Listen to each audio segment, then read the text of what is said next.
Good morning, boys and girls. Lately, we've been talking a lot about story structure and who the characters in our story are and what the setting of our story is. Today, I'm going to give you a different purpose for reading. You're still going to have to fill out the story map.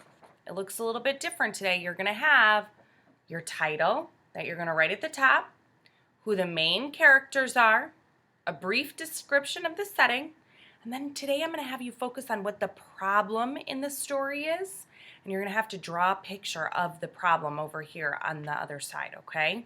So before we get started, I want you to remember you're still going to focus on all of the story structure elements that we've been working on, like the main characters and the setting, but you're also going to be on the hunt for what the problem is in the story today.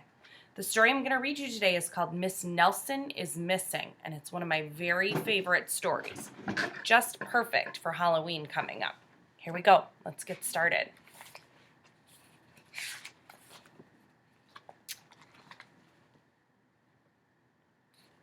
The kids in room 207 were misbehaving again. Spitballs stuck to the ceiling. Paper airplanes whizzed through the air. They were the worst behaved class in the whole school.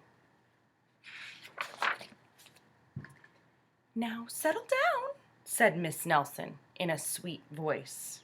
But the class would not settle down. Oh. Dr. Coleman, please call the office. They whispered and giggled. They squirmed and made faces. They were even rude during story hour. And they always refused to do their lessons. Something will have to be done, said Miss Nelson. The next morning, Miss Nelson did not come to school. Wow, yelled the kids. Now we can really act up. They began to make more spitballs and paper planes. Today, let's be just terrible, they said. Not so fast, hissed an unpleasant voice. Uh-oh, who do you think this is? A woman in an ugly black dress stood before them.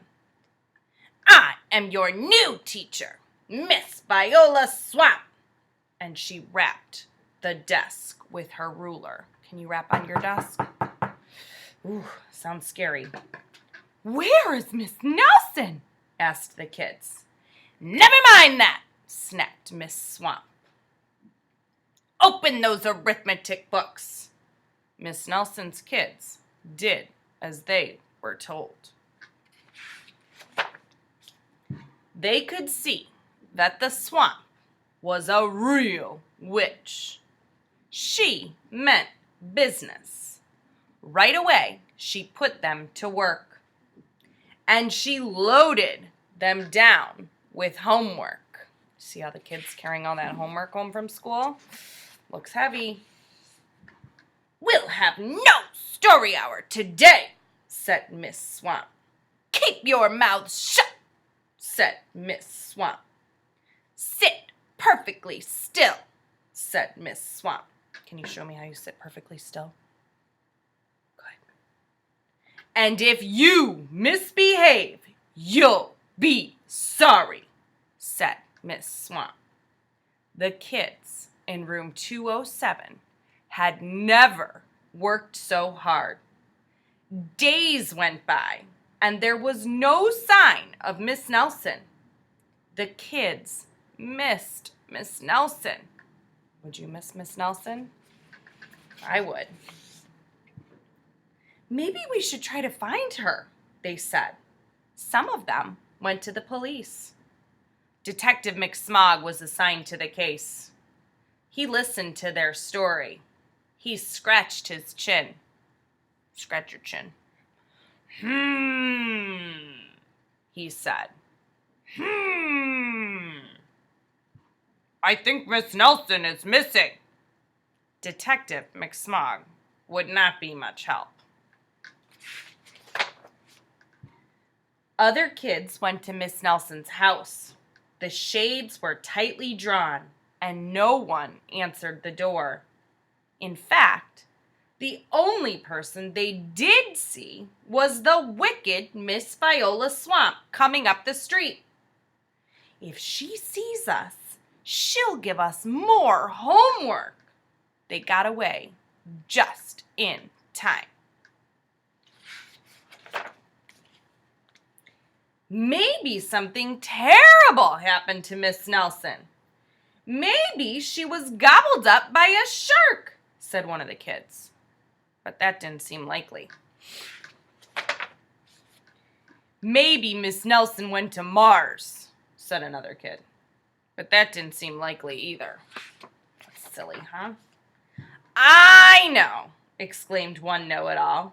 Maybe Miss Nelson's car was carried off by a swarm of angry butterflies. But that was the least likely of all.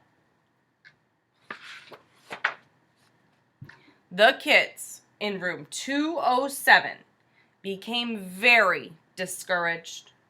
It seemed that Miss Nelson was never coming back, and that they would be stuck with Miss Viola Swamp forever.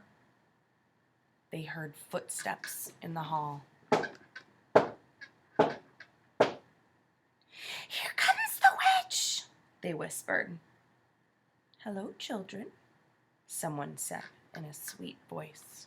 Who do you think that is? It was Miss Nelson. "Did you miss me?" she asked.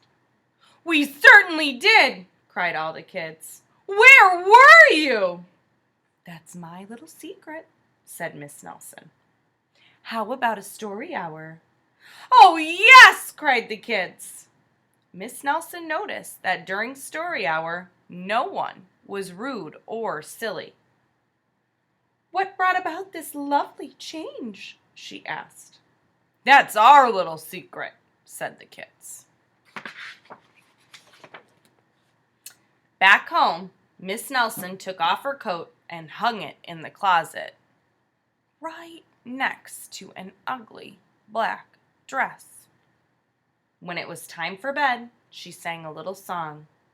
"I'll never tell," she said to herself with a smile. P.S. Detective McSmog is working on a new case. He is now looking for Miss Viola Swamp. Okay, I'm going to show you the story map one more time. I want you to go ahead and write the title of the book on the line. Miss Nelson is missing.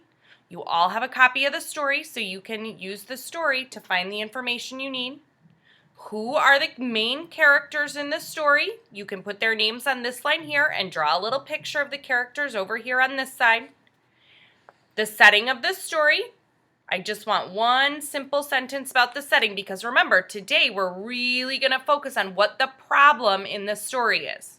You can write the problem on the line here and make a picture over here. And when you come back and we talk about it together, I'm going to be asking you about the characters, the setting, and the problem. Okay? All right, see you in a little bit.